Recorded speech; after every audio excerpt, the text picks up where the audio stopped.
Assalamualaikum warahmatullahi wabarakatuh. Selamat pagi anak-anak. Apa kabar kalian pagi ini? Mudah-mudahan kabar kalian pagi hari ini baik, sehat, tetap semangat ya, walaupun masih dalam pembelajaran daring. Ibu harap kalian tidak mengeluh, tidak menyerah, dan selalu semangat. Nah, sebelum memasuki pelajaran, marilah kita berdoa terlebih dahulu di tempat kita masing-masing. Berdoa dimulai. Cukup? Terima kasih anak-anak. Mudah-mudahan dengan berdoa kegiatan kita hari ini berjalan dengan lancar, membawa manfaat untuk kita dan berkah. Amin. Ibu akan melakukan presensi terlebih dahulu sebelum ke materi ya. Untuk 11 mm hari ini Mas Andri ada, Mbak Fidoh ada, Mbak Himatul ada, Mas Juni ada, Mas Ridwan Rohman ada, Mbak Intan ada, Mbak Rini ada, Mbak Latifatur ada. Nah, jadi nihil ya hari ini semua masuk. Ibu berterima kasih sekali kepada kalian karena masih setia bersama Ibu untuk mengikuti pelajaran Ibu dan masih tetap semangat. Terima kasih. Nah, sebelum ke materi, Ibu akan mereview kembali pelajaran yang lalu, yaitu tentang sikap dan perilaku wirausahawan. Kalian tentu sudah paham ya tentang sikap, watak, ciri, karakteristik dari wirausahawan. Setelah kalian paham, Ibu akan memasuki materi peluang usaha. Nah, sekarang Ibu akan menyampaikan materi dalam bentuk PowerPoint. Nanti kalian simak, Ibu berikan penjelasan, dan pada akhirnya nanti kalian akan melakukan diskusi dari materi yang sudah Ibu sampaikan. Sekarang kalian simak baik-baik, kalian catat materi yang penting nanti untuk kegiatan diskusi kalian. Baiklah anak-anak, silahkan disimak ya penjelasan dari Ibu.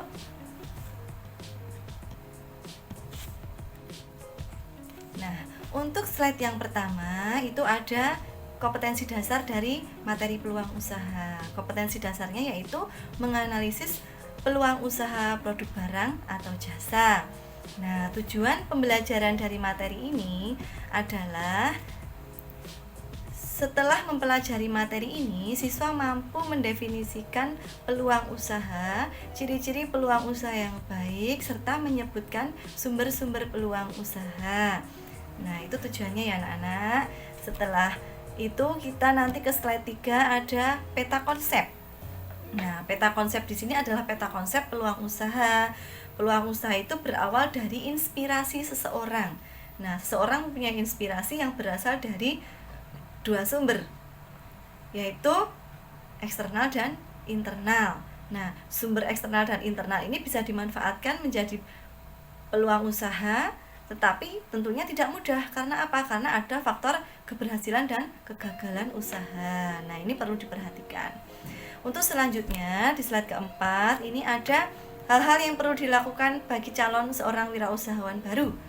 Ada 3 contohnya, banyak sebenarnya, Ibu hanya ambil 3 saja. Yang pertama yaitu observasi, banyak bertanya, dan survei lapangan.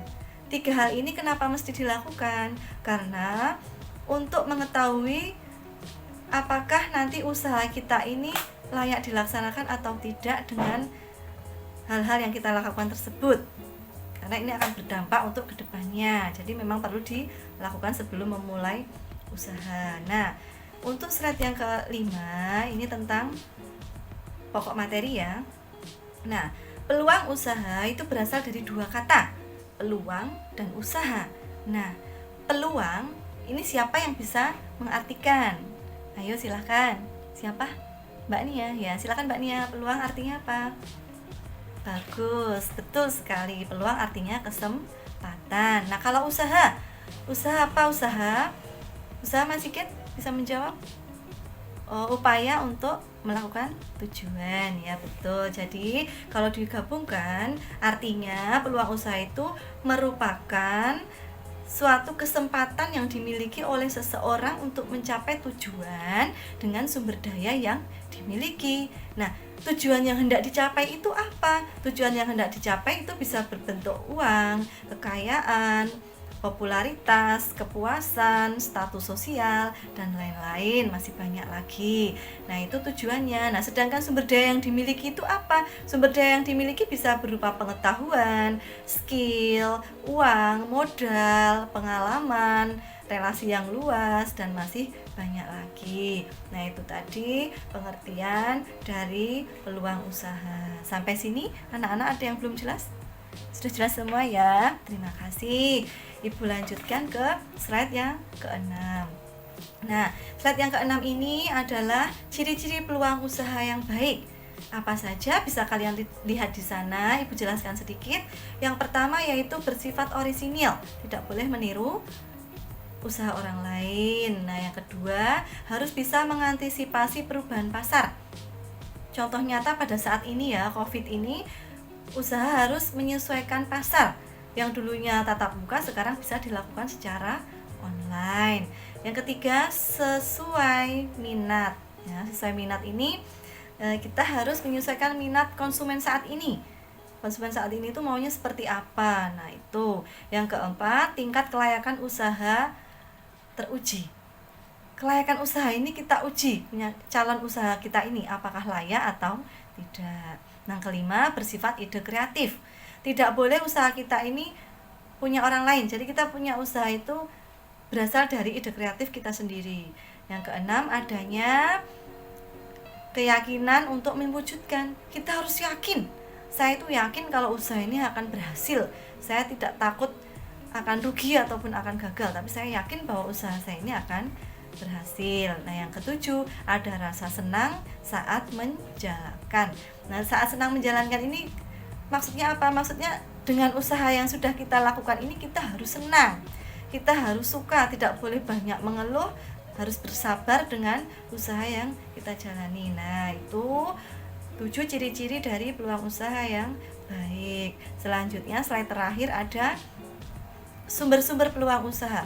Sumber-sumber peluang usaha ini ada 2, yaitu sumber internal dan sumber eksternal. Nah, sumber internal ini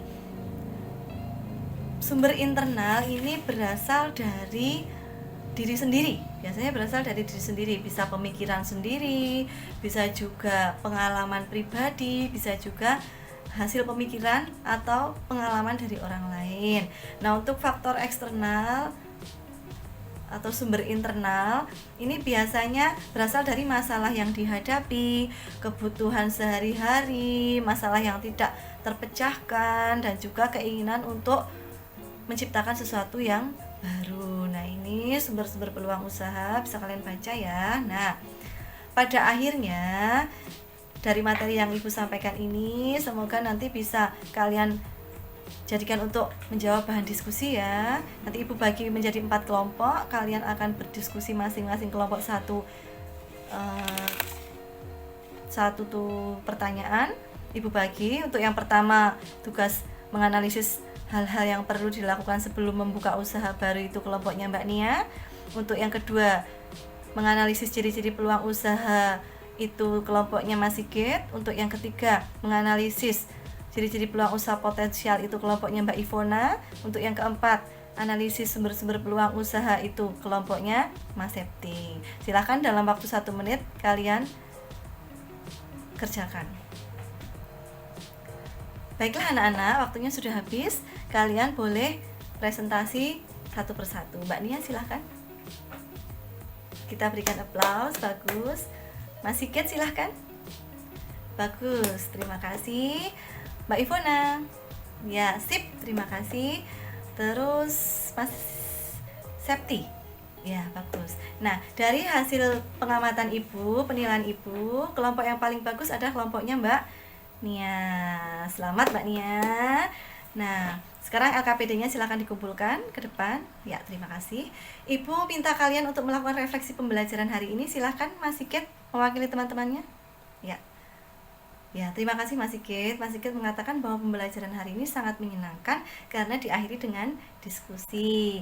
Baiklah anak-anak, sebelum Ibu akhiri pelajaran pada pagi hari ini, Ibu minta kalian tetap jaga kesehatan, tetap di rumah jika tidak ada keperluan penting. Kalian tetap semangat belajar dan tetap fokus ya, tidak boleh kemana-mana jika tidak ada perlu. Nah, Ibu akhiri sekian, dilanjutkan pertemuan yang akan datang. Wassalamualaikum warahmatullahi wabarakatuh.